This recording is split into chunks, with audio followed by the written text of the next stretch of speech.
Effective communication is central to inclusive teaching, learning, and assessment. Theories, principles, and models of communication provide frameworks for understanding how information is exchanged, how meaning is constructed, and how barriers can be reduced. In education and training, these models are applied to foster clarity, build relationships, and ensure learners are engaged and supported. The Shannon and Weaver model views communication as a linear process involving a sender, message, channel, and receiver. It highlights the importance of clear instructions and reducing noise, such as distractions and jargon. Choosing appropriate channels is crucial to ensure effective communication. This model is foundational in understanding the basic structure of communication. Its limitation is the lack of focus on feedback, making it less applicable to interactive learning contexts. Berlow's SNCR model focuses on source, message, channel, and receiver. It supports planning communication by adapting language, tone, and media to learner needs and contexts. This model encourages teachers to consider the communicator's skills, attitudes, and knowledge. However, it still assumes a relatively linear exchange. Critics argue it does not fully capture the complexity of two-way communication. The transactional model sees communication as a dynamic two-way process. It encourages interactive teaching methods such as discussions, questioning, and feedback loops. This model reflects classroom practice, promoting interaction and inclusivity. Its strength lies in the co-construction of meaning. A limitation is its difficulty in managing large groups where not all learners can participate equally. Mehrabian's rule emphasizes the role of nonverbal communication, including body language, tone, and expression. It reminds educators to maintain positive body language, tone of voice, and eye contact to reinforce inclusivity. Nonverbal cues are essential in building rapport and engagement. However, verbal content remains crucial, especially in educational contexts. Misinterpretation of this model can lead to undervaluing verbal communication. Tuckman's group development model outlines communication evolving through stages: forming, storming, norming, and performing. It is applied in group learning to understand how communication shifts as teams develop. This model supports collaboration and anticipates challenges in group dynamics. Not all groups follow these stages predictably. Cultural or individual differences may alter progression, presenting a challenge. Principles of inclusive communication stress the need for communication to be accessible, respectful, and adaptable. Embedding plain English, visual aids, and assistive technology ensures equity in learning. Culturally responsive language also plays a vital role. These principles align with equality and inclusivity legislation. Significant planning and adaptability are required, which may be challenging in resource-limited contexts. Effective teaching requires clear communication. Theories and models of communication highlight that effective teaching depends not only on what is said, but also on how messages are delivered, received, and interpreted. Applying these principles ensures that information is accessible, relationships are strengthened, and learning environments remain inclusive.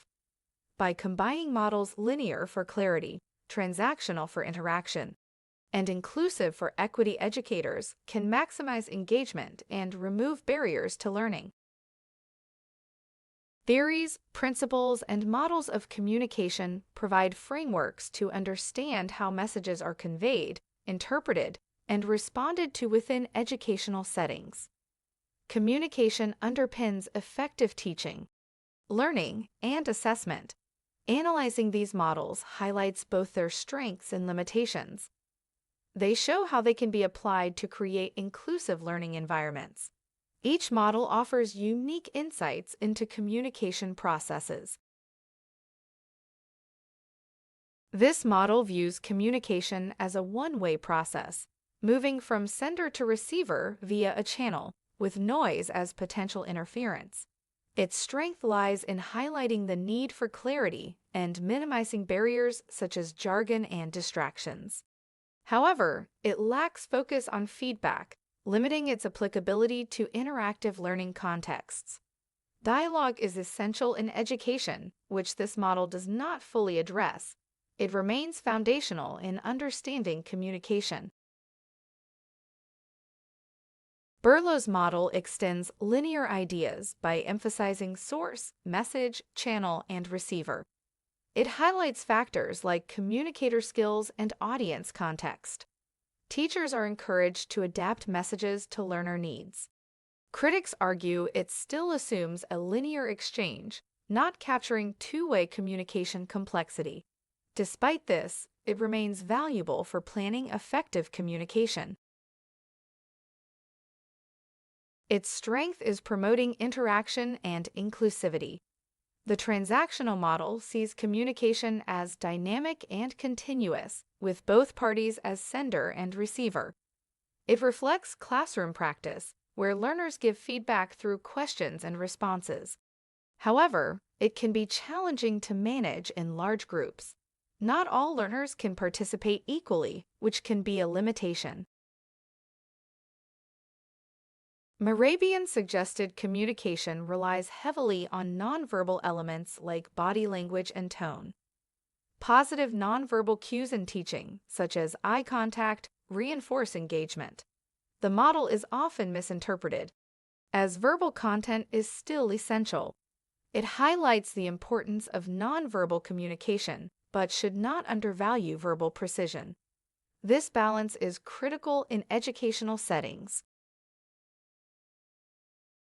Tuckman's stages illustrate communication evolution within groups: forming, storming, norming, and performing. It aids in collaborative learning by anticipating group dynamics challenges. Not all groups follow these stages predictably. Cultural and individual differences can alter progression. This model helps educators facilitate effective teamwork despite these variances. Inclusive communication principles emphasize clarity, accessibility, and respect. Using plain English and avoiding jargon are essential. Visual and auditory supports, along with assistive technologies, enhance learning. These principles align with inclusivity legislation, ensuring equity. However, they require significant planning, which can be challenging in resource-limited contexts. Linear models highlight clarity and barrier reduction. Transactional approaches stress dialogue and interaction. Nonverbal and group models emphasize relational aspects. Inclusive principles ensure equity and accessibility. No single model suffices. Effective practice draws on multiple frameworks. LO2 transactional approaches stress dialogue and interaction. LO3 nonverbal and group models emphasize relational aspects. LO4 inclusive principles ensure equity and accessibility. LO5 no single model suffices. Effective practice draws on multiple frameworks. Theories, principles, and models of communication provide practical strategies for planning, delivering, and assessing inclusive teaching. By applying these frameworks, educators can ensure information is conveyed clearly. Learners are actively engaged, and assessment processes remain fair and accessible. These models guide effective educational practices. Each offers unique strategies for enhancing communication. In teaching, Shannon and Weaver's model ensures clarity of instructions and reduces distractions. Learners focus on receiving and decoding information with minimal barriers. Clear assessment briefs minimize noise, such as ambiguity. This model helps select effective communication channels. It is foundational for structuring educational communication.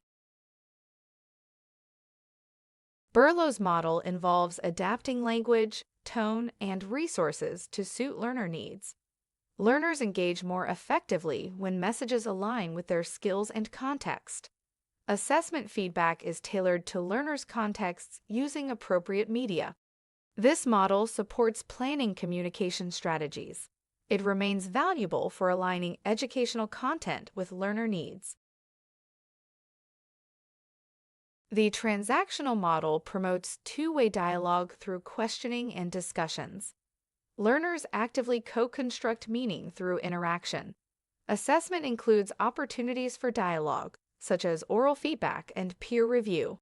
This model fosters inclusivity and engagement. It reflects dynamic classroom interactions, enhancing educational experiences. Using body language, tone, and facial expressions reinforces inclusivity and engagement. Learners interpret and respond to nonverbal cues, building confidence. Nonverbal feedback supports learner confidence in assessment. This model highlights the importance of nonverbal communication. It complements verbal communication, enhancing educational interactions. In conclusion, these strategies work together to strengthen engagement, promote equity, and enhance achievement in education and training. Thank you for watching this video.